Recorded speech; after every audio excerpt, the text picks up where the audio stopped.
हाँ, तो सभी बच्चों का स्वागत है क्लास में। लास्ट क्लास में हम सॉलिड स्टेट खत्म कर चुके हैं और इस क्लास के अंदर आज हम एक नया चैप्टर शुरू करने वाले हैं, सॉल्यूशंस। Chapter 2 solutions. चलिए बच्चों स्टार्ट करेंगे चैप्टर 2 सॉल्यूशंस। स्टार्ट करने से पहले हम इस चैप्टर की एक बार अहमियत को समझ लेते हैं, why this chapter is very much important. ठीक है बच्चों, चलिए बच्चों एक बार सबसे पहले देखते हैं कि हम सॉल्यूशन एग्जैक्टली होता क्या है। देखिए बच्चों, सॉल्यूशन एग्जैक्टली होता क्या है, सॉल्यूशन का मतलब क्या है। सॉल्यूशन हम कहते हैं बच्चों जब कभी भी दो या दो से अधिक सब्सटेंस, ध्यान से सुनिएगा बच्चों, जब कभी भी दो या दो से अधिक सब्सटेंस होमोजीनियस मिक्सचर फॉर्म करें तो उसको हम क्या बोलते हैं बच्चों, सॉल्यूशन। क्या बोलते हैं हम बच्चों उसको, सॉल्यूशन। क्या तो हम यहां पे लिख सकते हैं to or more substance are mixed to form homogeneous mixture. homogeneous mixture. I hope सभी बच्चों को होमोजीनियस और हेट्रोजीनियस का मतलब बहुत अच्छे से क्लियर होगा।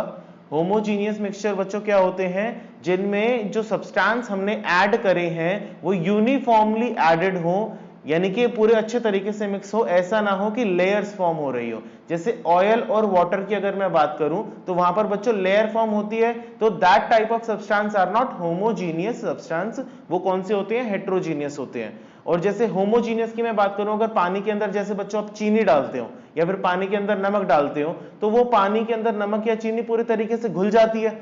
वो उस टाइप के जो मिक्सचर होते हैं, उस टाइप के जो घोल होते हैं, उनको हम क्या बोलते हैं बच्चों, होमोजीनियस मिक्सचर। ठीक है, जब ऐसे दो या दो से अधिक सब्सटेंस का मैं होमोजीनियस मिक्सचर फॉर्म करता हूं बच्चों, तो वो क्या बनाते हैं, सॉल्यूशन बनाते हैं।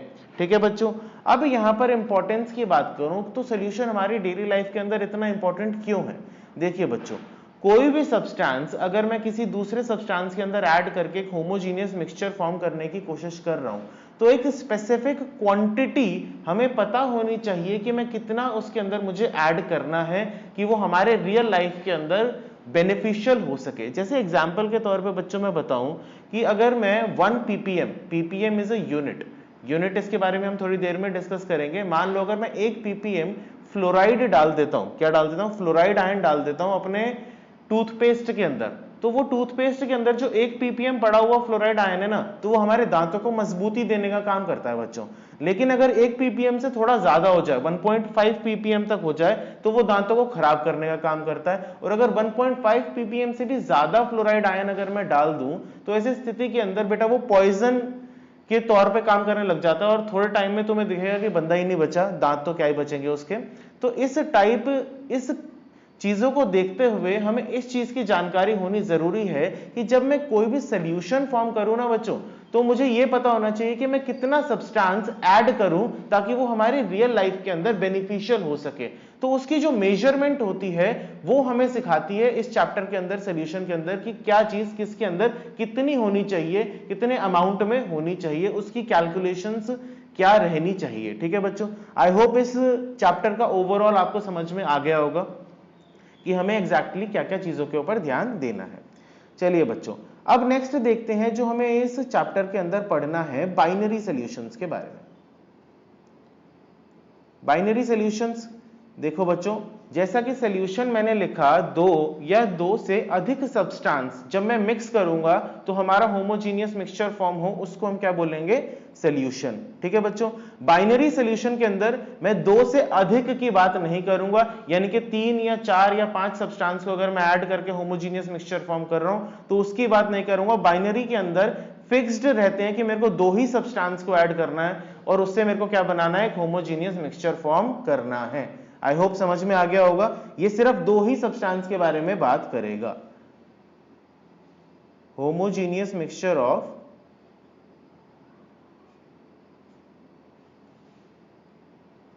Of two substance. Homogeneous mixture मतलब पक्के दोस्त, बिल्कुल अच्छे तरीके से घुल मिल गए, जिसके अंदर जो एक दूसरे से बिल्कुल भी दूर नहीं भागते।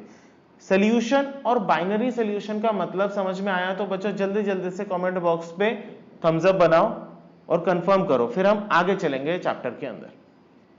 जल्दी जल्दी से, सोल्यूशन का मतलब क्या है? बहुत बढ़िया आशीष कुमार चौधरी, बहुत बढ़िया काजल, क्लियर। नरोत्तम बहुत सही। देखो मैं यहां पर अंडरलाइन कर रहा हूं होमोजीनियस मिक्सचर, हेट्रोजीनियस मिक्सचर नहीं होना चाहिए, ठीक है बच्चों। और जब मैं मिक्सचर लिखता हूं ना, तो एक चीज का ध्यान रखना, जो सब्सटेंस में ऐड कर रहा हूं, बहुत बढ़िया बच्चों, बहुत बढ़िया यश, बहुत बढ़िया वीरेंद्र। अब ध्यान से देखो, जब मैं होमोजीनियस मिक्सचर की बात कर रहा हूं, तो जो सब्सटेंस में ऐड कर रहा हूं वो मिक्स होने जरूरी है। क्या होने जरूरी है? मिक्स होने जरूरी है, वो केमिकली रिएक्ट ना हो जाए, इस चीज का ध्यान रखा जाएगा।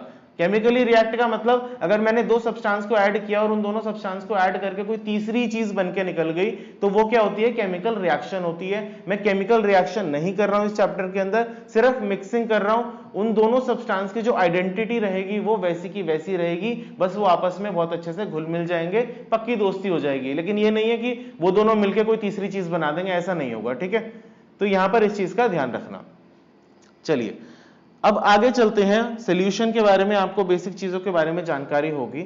अब सॉल्यूशन देखते हैं। जब मैं बाइनरी सॉल्यूशन की बात करता हूं बच्चों, तो बाइनरी सॉल्यूशन के अंदर मैंने कितने सब्सटेंस लिए बच्चों? दो सब्सटेंस लिए। कितने लिए? दो लिए। अब ये दो सब्सटेंस होते हैं, एक तो होता है हमारा सल्यूट और एक होता है बच्चों हमारा सॉल्वेंट। आई होप ये चीज क्लियर होगी, पहले भी पढ़ रखी होगी, थोड़ा बहुत आइडिया होगा। एक होता है बच्चों हमारा सल्यूट और दूसरा होता है हमारा सॉल्वेंट, ठीक है। सल्यूट हम किसे बोलते हैं बच्चों? सल्यूट बोलते हैं हम जो सब्सटेंस कम क्वांटिटी के अंदर प्रेजेंट होता है, उसे हम क्या बोलते हैं बच्चों? Salute. Substance present in lesser amount, ठीक है बच्चों। और सॉल्वेंट हम किसे बोलते हैं बच्चों? सॉल्वेंट बोलते हैं बच्चों, बहुत बढ़िया विकास कुमार। सॉल्वेंट हम बोलते हैं सब्सटेंस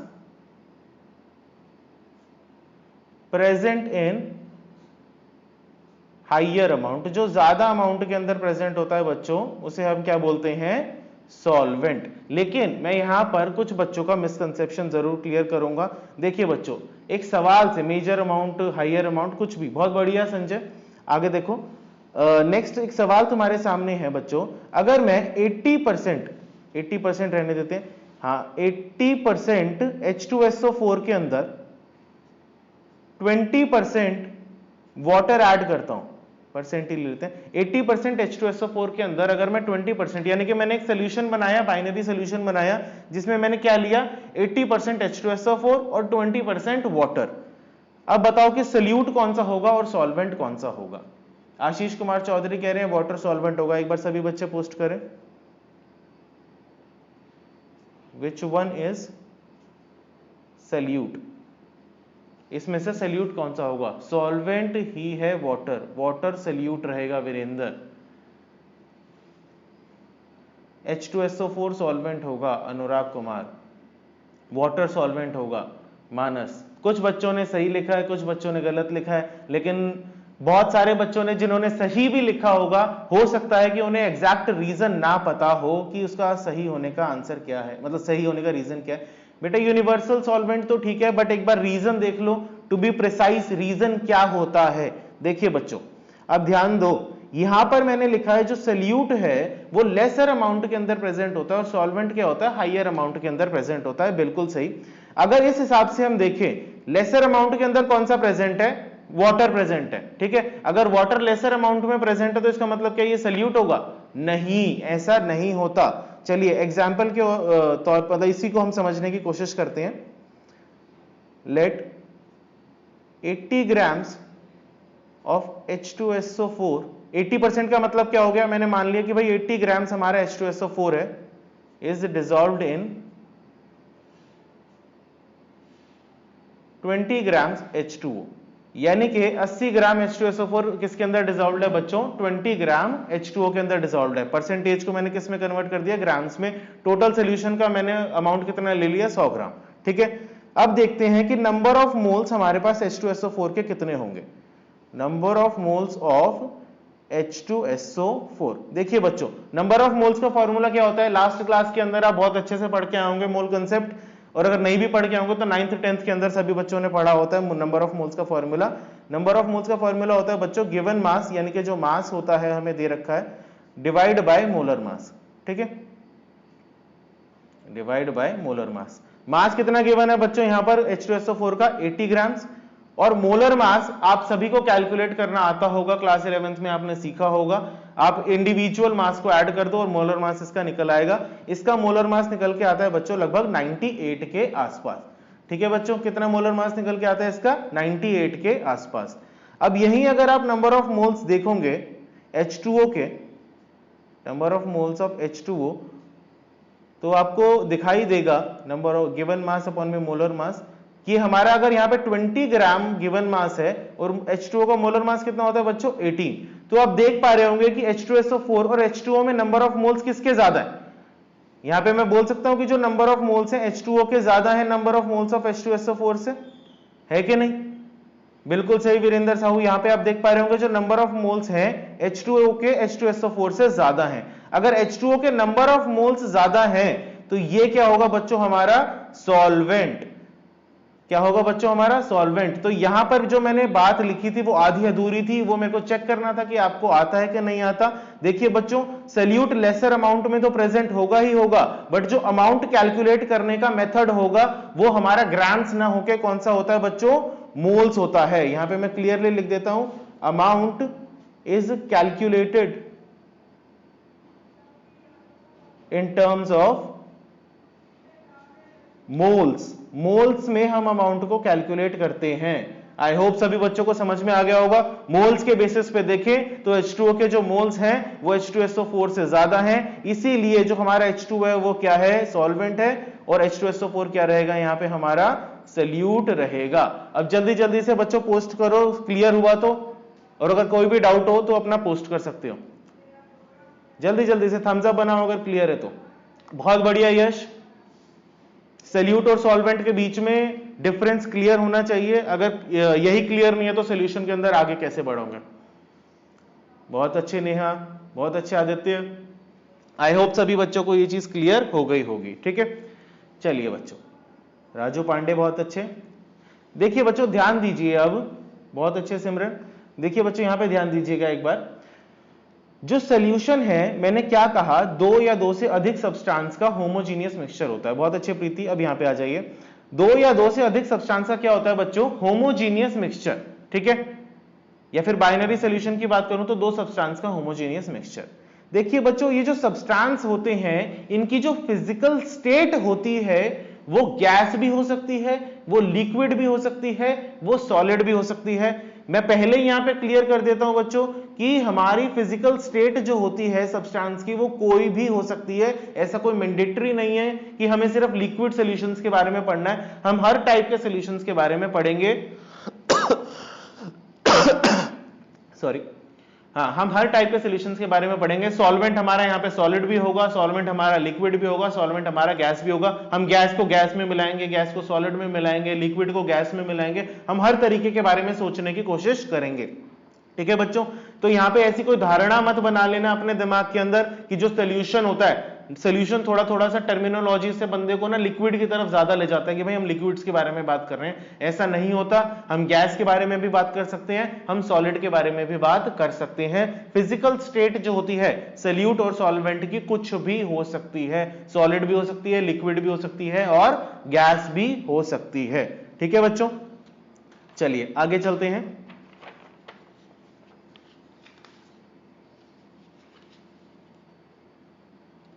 देखिए बच्चों, अब जैसा कि मैंने कहा कि फिजिकल स्टेट कुछ भी हो सकती है, तो सवाल उठ के ये आता है, सल्यूट की फिजिकल स्टेट मान लो गैस है और सॉल्वेंट की फिजिकल स्टेट मान लो लिक्विड है। आई होप समझ में आ गया होगा। जैसे कि मैंने एग्जांपल के तौर पे तुम्हें बोला, क्या सल्यूट की लिक्विड फिजिकल स्टेट क्या है बच्चों? गैस है, और सॉल्वेंट की फिजिकल स्टेट क्या है? लिक्विड। यानी कि मैं लिक्विड के अंदर गैस को ऐड कर रहा हूं। क्या कर रहा हूं? लिक्विड के अंदर गैस को ऐड कर रहा हूं, मिक्स कर रहा हूं, एक होमोजीनियस मिक्सचर बना रहा हूं इन दोनों चीजों का। तो सवाल उठ के बच्चों ये आता है, which one will determine the physical state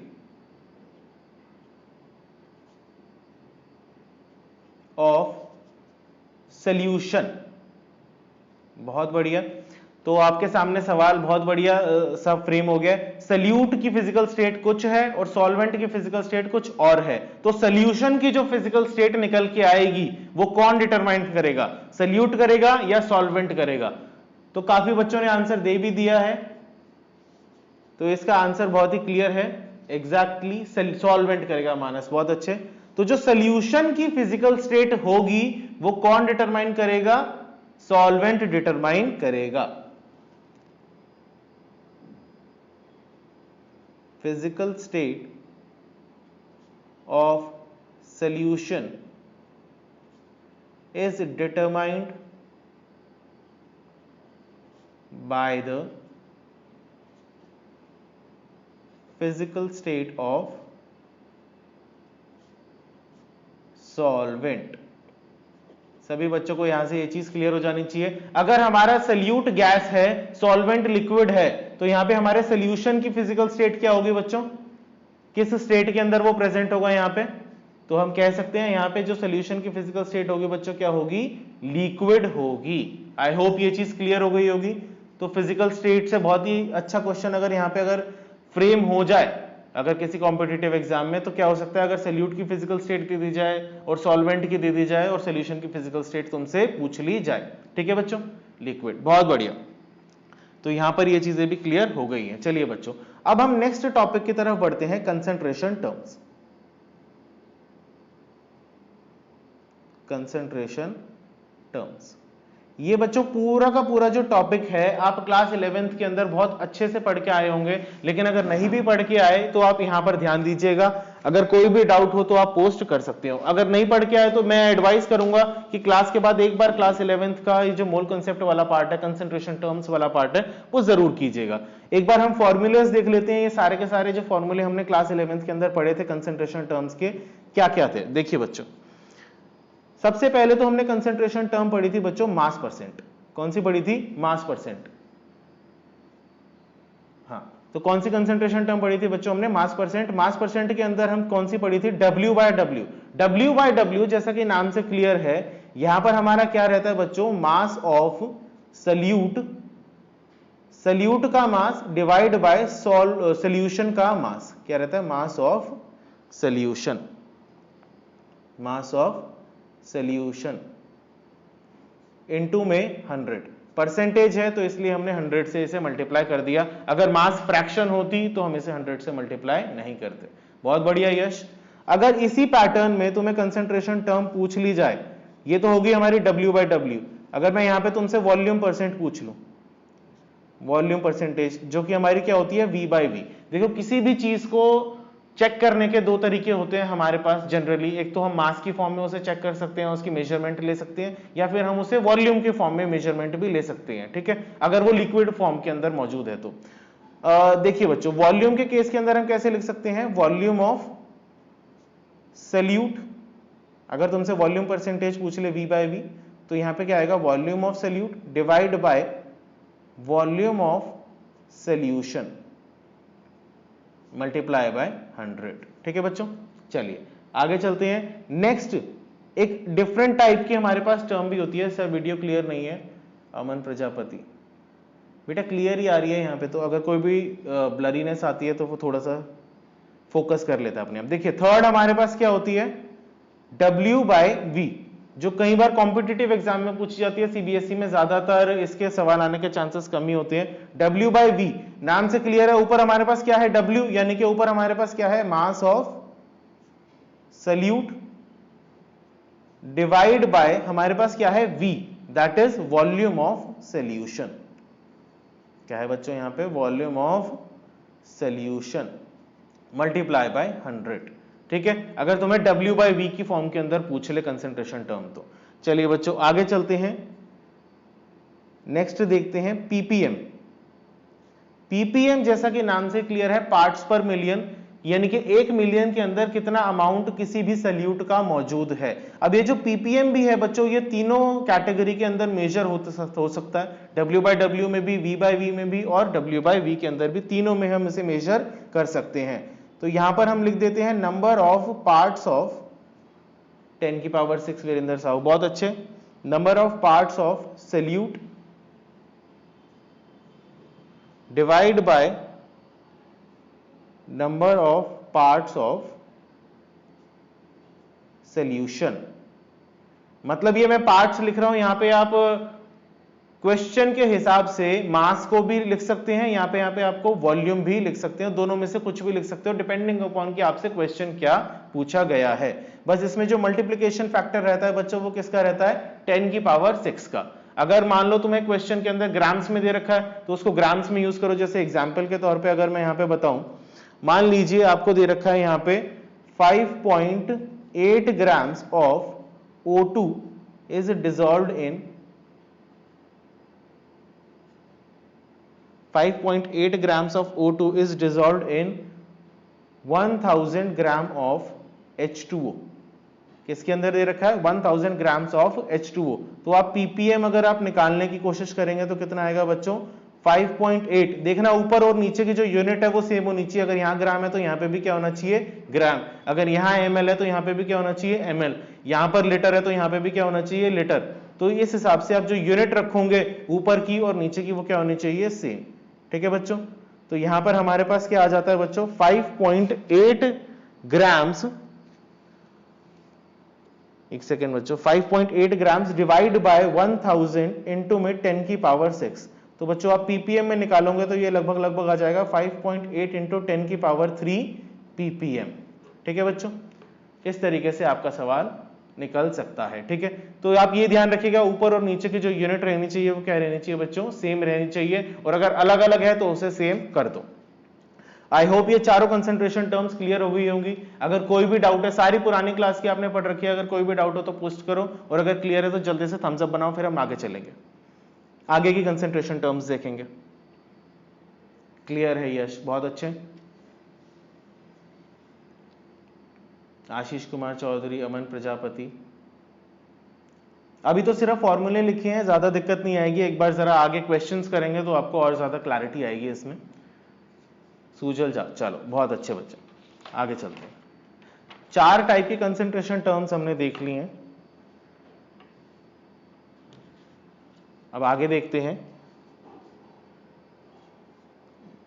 mole fraction. 5th type की जो कंसंट्रेशन टर्म आपके सामने है वो है मोल फ्रैक्शन। देखिए बच्चों, कंसंट्रेशन टर्म मैं यहां पे एक चीज पहले क्लियर कर देता हूं, हमें सल्यूट की क्वांटिटी सॉल्यूशन के अंदर कितनी है सिर्फ वो निकालने के लिए काम आती है कंसंट्रेशन टर्म। तो आप उसको किसी भी मेथोडोलॉजी से निकाल सकते हो, और अगर एक मेथोडोलॉजी में आपको गिवन है कि कंसंट्रेशन इतनी होगी तो उसे दूसरे मेथोडोलॉजी में भी कन्वर्ट कर सकते हो। ठीक है, ये जो कंसंट्रेशन टर्म होती है ये कभी भी ये चीज नहीं सिग्निफाई करती कि आपने सोल्यूशन कितने अमाउंट में बनाया है।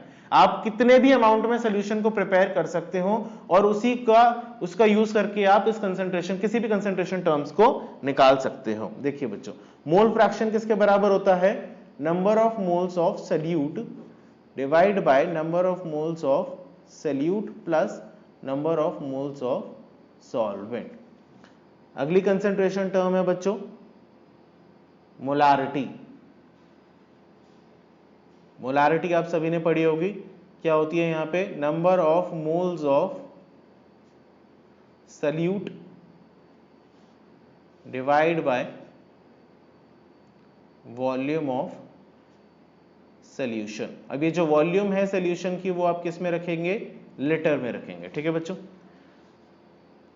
आगे चलते हैं। Next concentration term KG. बेटा केजी हम मोलालिटी के अंदर यूज करते हैं, मोलारिटी के अंदर नहीं यूज करते। केजी अब यहां आएगा मोलालिटी में। इसका फॉर्मूला क्या होता है, number of moles of solute divide by weight of solvent. यहां पर हम क्या लेते हैं बच्चों, सॉल्वेंट। ऊपर हम सॉल्यूशन लेते हैं, यहां पर हम क्या लेते हैं, सॉल्वेंट इन केजी। ये 7 टाइप की हमने कंसंट्रेशन टर्म्स लिखी। फॉर्मूले मैंने आप सभी के सामने लिख दिए, बहुत अच्छी बात है अमन, आपको पता है फॉर्मूले मैंने आप सभी के सामने लिख दिए। आई होप एक सिंपल से क्वेश्चन से अगर हम स्टार्ट करेंगे तो आई होप आपको आसानी रहेगी, ये पुरानी क्लास की चीजें आपको दिक्कत नहीं आएगी। चलिए बच्चों, क्वेश्चन आपके सामने है 5 ग्राम NaOH is added in H2O to form 450 ml of solution। क्या किया बच्चों, आपने 5 ग्राम NaOH को ऐड किया पानी के अंदर, इतना ऐड किया कि आपका 450 ml का सोल्यूशन बन गया। तो आप बताइए कि मोलारिटी क्या होगी इस सोल्यूशन की, मोलारिटी क्या होगी। सभी बच्चे ट्राई कीजिए, बहुत ही सिंपल टाइप का सवाल मैंने आप सभी के सामने रखा है, सभी बच्चे ट्राई कीजिए।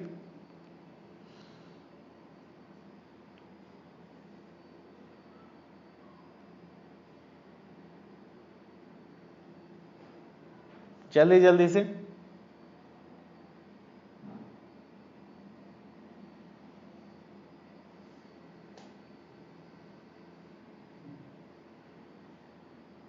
बेटा सोल्यूशन की वॉल्यूम ही दे रखी है, यहां पर लिखा तो है, सवाल को ढंग से पढ़ो। 5 ग्राम NaOH is added in H2O to form 450 ml of solution। 450 ml का सोल्यूशन बना है।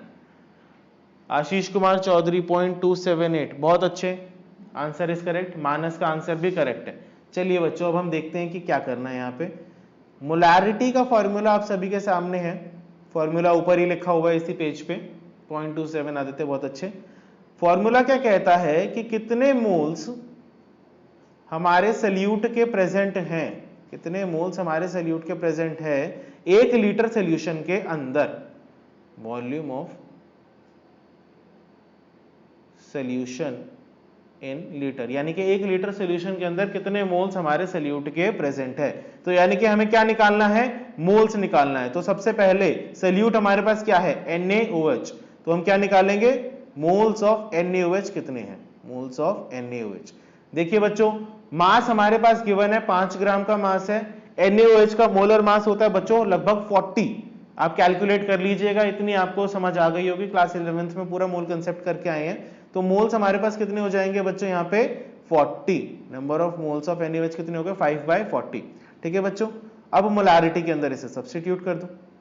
देखिए बच्चों, मोलारिटी में नंबर ऑफ मोल्स क्या आया, 5/40 डिवाइड बाय हमारे पास वॉल्यूम ऑफ सॉल्यूशन कितना दे रखा है बच्चों, 450 ml। कितना दे रखा है, 450 ml, 450 ml। अब ml को मेरे को किस में लेना है, लीटर के अंदर लेना है। तो लीटर में लेके मैं क्या करूंगा, इसे 1000 से मल्टीप्लाई। आई होप ये चीज क्लियर हो गई होगी। अगर इस इक्वेशन में कोई भी डाउट हो तो आप पोस्ट कर सकते हो चैट बॉक्स के अंदर। ठीक है बच्चों, अब इस इक्वेशन को सॉल्व कर दो। यहां पे काटा 1, यहां पे काटा 8, और जब आप इसे सॉल्व करोगे 20, तो ये लगभग लगभग आपके पास आंसर आएगा 0.278 मोल पर लीटर। यूनिट क्या होती है बच्चों इसकी, मोल पर litre. Number of moles of NaOH is 0.125। बहुत अच्छे खुशी, 1/8 है, 0.125 भी आएगा। मोलारिटी के फॉर्मूले में आप इसे सब्स्टिट्यूट कर दीजिएगा, आपका आंसर आ जाएगा। ठीक है, सिंपल क्वेश्चन था, कुछ खास मुश्किल नहीं था। चलिए थोड़ा आगे चलते हैं, क्वेश्चन को थोड़ा सा और ट्रैक बनाते हैं।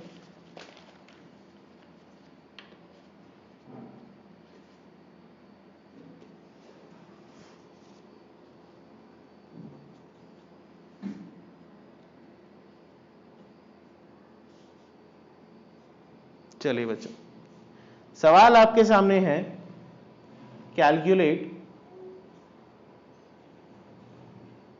Molality of 2.5 gram of ethanoic acid,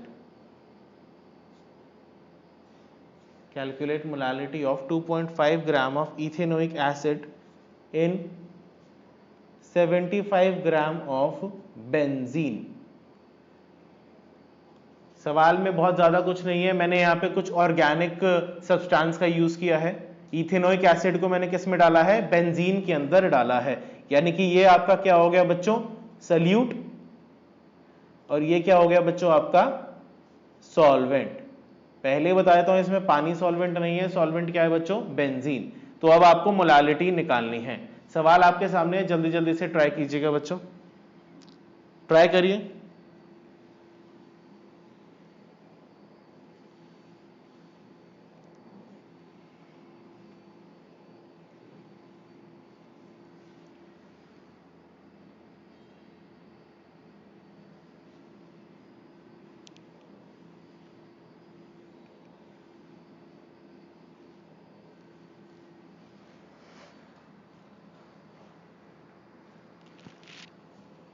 0.53 लगभग सही आंसर है बच्चे। 0.56 भवी चौहान, ठीक है बिल्कुल। 0.54 अंकित कुमार। मतलब सभी बच्चे ट्राई कर रहे हैं, अच्छा है, सभी बच्चे ट्राई कीजिए। देखिए इथेनोइक एसिड में अगर आपको फॉर्मूले के अंदर कोई भी डाउट है तो मैं यहां पे बता देता हूं। फॉर्मूला क्या होता है बच्चों इथेनोइक एसिड का? CH3COOH। इथेनोइक एसिड का फॉर्मूला होता है हमारा CH3COOH और बेंजीन का हमारा फॉर्मूला होता है C6H6। ये बेसिक चीजें आपको थोड़ी बहुत आती होंगी। अमन प्रजापति का आंसर भी ठीक है, दीपांशी का आंसर भी ठीक है। आई होप सभी बच्चों ने खुद से ट्राई किया होगा और आंसर निकाला होगा। बहुत ही सिंपल लेवल के, बिल्कुल बेसिक लेवल के क्वेश्चन है, कुछ भी इसमें ज्यादा टफ नहीं है। जब टफ आएगा इंटर कन्वर्जन का तो वो होपफुली नेक्स्ट क्लास में हम करेंगे, इस क्लास में तो हम टाइम ज्यादा बचा नहीं है। देखिए बच्चों अब आपके सामने निकालना क्या है बच्चों? मोलालिटी निकालनी है। क्या निकालनी है बच्चों? मोलालिटी। तो मोलालिटी का फॉर्मूला क्या होता है? Number of moles of solute divide by weight of solvent. Solvent का क्या वेट है? इन केजी। इसको हमें यूज करना है। देखिए अब number of moles of solute की अगर मैं बात करूं तो number of moles of solute क्या आएगा यहां पे बच्चों? Number of moles of solute, हमारे पास मास क्या दे रखा है बच्चों? Given mass. फॉर्मूला हमारे पास जो होता है गिवन मास अपॉन में मोलर मास। गिवन मास है बच्चों हमारे पास 2.5। इथेनोइक एसिड के लिए बच्चों आप कैलकुलेट करोगे जब इंडिविजुअली, जब आप ऐड करोगे सबके मास को, तो आपका जो मोलर मास निकल के आएगा बच्चों यहाँ पे लगभग आएगा 60 के बराबर। ठीक है बच्चों, कितना आएगा? 60 के बराबर। और जब आप इसे सॉल्व करोगे तो आपका जो लगभग आंसर आना चाहिए ये आएगा आपका मोल्स में 0.0417 मोल। कितना आएगा? 0.0417 मोल। ठीक है, अब इसको सीधा सीधा आप फॉर्मूले के अंदर सब्स्टिट्यूट कर दो, कुछ भी नहीं करना है तो सिंपल है। तो 0.0417 मोल्स आपके पास हो गए। वेट ऑफ सॉल्वेंट आपको कितना दे रखा है बच्चों? 75 ग्राम्स। कितना दे रखा है? 75 ग्राम्स। लेकिन हमें चाहिए किसमें? किलोग्राम के अंदर। तो आप क्या करोगे यहाँ पे? इसे 1000 से मल्टीप्लाई करोगे ताकि आपका ये 75 ग्राम किसमें कन्वर्ट हो जाए? किलोग्राम में कन्वर्ट हो जाए। ठीक है बच्चों, तो आप जब इसको सॉल्व करोगे तो आपका आंसर लगभग निकल के आएगा 0.556 मोलल, या फिर हम इसे बोल सकते हैं मोल पर केजी। तो आपका आंसर ये निकल के आएगी मोलालिटी। आई होप सभी बच्चों को क्लियर हो गया होगा। आज की क्लास में हमने सिर्फ बेसिक्स देखा कि सोल्यूशन क्या होता है, सोल्यूशन कितने टाइप के बनाए जा सकते हैं, उनके फेजेस क्या क्या होते हैं, उसकी कंसंट्रेशन टर्म, अगर हम कोई सोल्यूशन बना रहे हैं तो उसकी कंसंट्रेशन टर्म्स को हम कैसे निकालते हैं। नेक्स्ट क्लास में बच्चों हम थोड़ा सा एडवांस करेंगे। ये जो कंसंट्रेशन टर्म्स हमने निकाली है इसको इंटर कन्वर्ट कैसे कर सकते हैं, एक कंसंट्रेशन टर्म को दूसरी कंसंट्रेशन टर्म में, यानी कि मोल फ्रैक्शन को मोलारिटी में या फिर मोलालिटी को मोलारिटी में, इस तरीके की इंटर कन्वर्जन हम कैसे कर सकते हैं वो हम नेक्स्ट क्लास में देखेंगे और देखेंगे कि सॉल्युबिलिटी का कंसेप्ट क्या होता है।